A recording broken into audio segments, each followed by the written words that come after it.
Sur la partie conversion, ce que je recommande pour optimiser ce qu'on appelle du coup le taux de conversion d'un site, donc c'est-à-dire le nombre de personnes au final qui va acheter ou qui va vous contacter par rapport à sa visite sur le site internet. Donc le premier point, c'est un peu ce que je disais tout à l'heure sur le conseil par rapport à l'humanisation entre guillemets d'un site internet. Donc je dirais que le premier conseil qu'on essaie d'appliquer un peu à tous nos clients, c'est au-delà du service, au-delà de la promesse du produit, etc.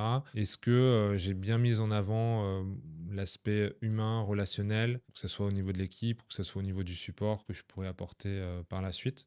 Donc ça, c'est la première chose. La deuxième chose, bon, ça c'est quelque chose qui est quand même corrigé depuis quand même un peu de temps, mais c'est sur la partie mobile.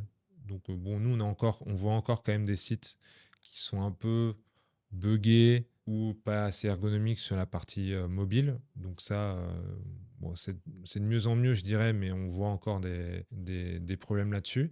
Et après, effectivement, je dirais que sur la partie vraiment conversion, ça va être est-ce que j'ai proposé différents points d'entrée à mon visiteur pour me contacter. Donc voilà, est-ce que j'ai un formulaire de contact? Il y a des gens qui aiment bien les formulaires de contact. Est-ce que j'ai laissé une adresse email? Est-ce que je laisse un numéro de téléphone? Est-ce que je mets un chat sur mon site? Est-ce que je mets un WhatsApp éventuellement?